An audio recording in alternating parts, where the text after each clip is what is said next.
बिस्मिल्लाहिर्रहमानिर्रहीम। अस्सलाम वालेकुम। आज मैं आपके लिए करेले की रेसिपी लेकर आई हूँ। यूँ तो ये कीमे से भी बनते हैं, गोश्त में भी बनते हैं, चने की दाल से बनते हैं, लेकिन आज मैं थोड़ी डिफरेंट रेसिपी लेकर आई हूँ। आप ज़रूर ट्राई करिएगा। जब डिफरेंट तरीके से बनाएंगे तो बच्चे भी शौक़ से खाएंगे, उन्हें पता भी नहीं चलेगा कि आपने ये करेले बनाए। और बेनिफिट भी इसके बहुत हैं शुगर वालों के लिए, तो लिहाजा इसके बेनिफिट के हिसाब से इसको बनाएँ और खाएँ। यहाँ मैंने करेले लिए हैं 3 अदद। इनको वॉश कर लिया है, इनकी नोकें नहीं काटनी है। और छोटे साइज़ की प्याज ली थी, इसको बारीक बारीक चॉप कर लिया है।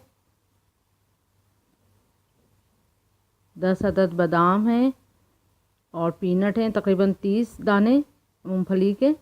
इनको ग्राइंडर में ग्राइंड करके पाउडर बना लेना है।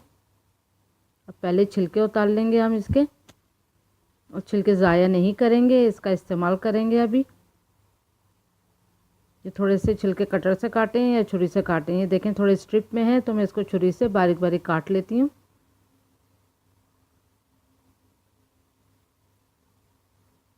इसका चीरा लगाएंगे और इसका गूदा निकालेंगे। अगर रेड बीज हों या सख्त बीज हों तो आप उनको फेंक दिएगा, लेकिन अगर सॉफ्ट हैं तो फिर छोटे हैं तो इनका भी इस्तेमाल करेंगे। 1.5 टीस्पून के करीब इसमें नमक जाएगा, दोनों में मिला के, आधा उसमें और आधा इसमें। अच्छे से रगड़ कर इसमें सब तरफ नमक लगा लें, और नमक लगा के 15 मिनट के लिए इसको छोड़ देंगे ताकि इसके कड़वाहट निकल जाए।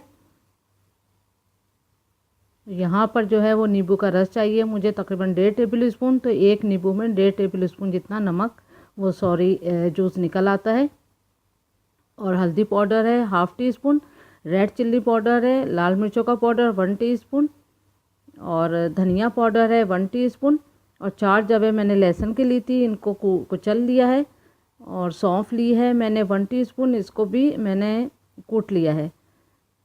और 1 टीस्पून ज़ीरा और 1 टीस्पून नमक। नमक और मिर्चें आप अपने हिसाब से भी डाल सकते हैं। अब इसको पाउडर बना लेते हैं।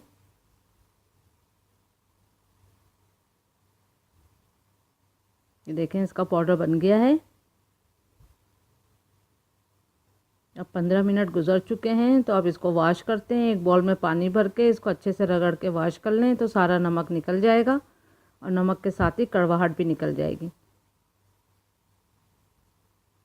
डिफरेंट तरीके से कुक करेंगे तो बच्चे भी बड़े मज़े ले लेके खाएंगे। और सब्जियों को हमेशा सब्ज़ी की तरह ही खाएं। अब इसके छिलके को, गूदे को एक छन्नी में डाल के हम वॉश करेंगे, और इसको हम डबल पानी से वॉश करेंगे। अच्छे से इसको वॉश कर लें ताकि इसका भी नमक और कड़वाहट निकल जाए। और इसको 2 पानी से वॉश करेंगे। अब एक और साफ़ पानी में, बस ये वॉश हो गया है, इसको ड्रेन कर लें। एक पैन में 1 टेबल स्पून ऑयल डालें, उसमें लहसुन डालें। 1 सेकंड के बाद ही उसमें ज़ीरा डाल दें। हल्का सा कलर चेंज हो जाए तो फिर प्याज डलेगी। प्याज को भी बहुत ज़्यादा फ्राई नहीं करना है, बस 1 मिनट तक।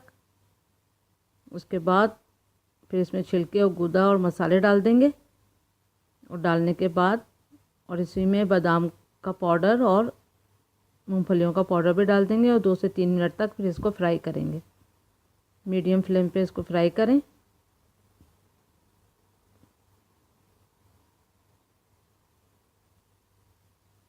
बस अब चूल्हा बंद कर दें और इसमें नींबू डालें।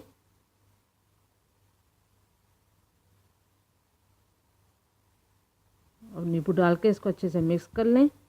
बस अब ये आमेज़ा तैयार है। अब करेले में भरते हैं।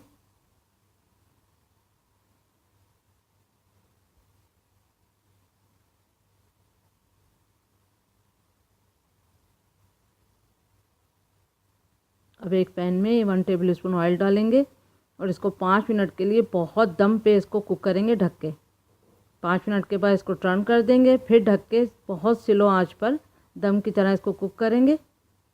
टोटल टाइम इसका 12 मिनट है, बस कुकिंग टाइम। अब 1-2 मिनट के लिए दोबारा ढक के छोड़ देंगे। देखिए कितने कम तेल में और कम मसालों के साथ ये बने हैं। आप ज़रूर ट्राई करें। Thank you for watching. उम्मीद करती हूँ आपको ये रेसिपी पसंद आई होगी। शेयर करें और लाइक करें।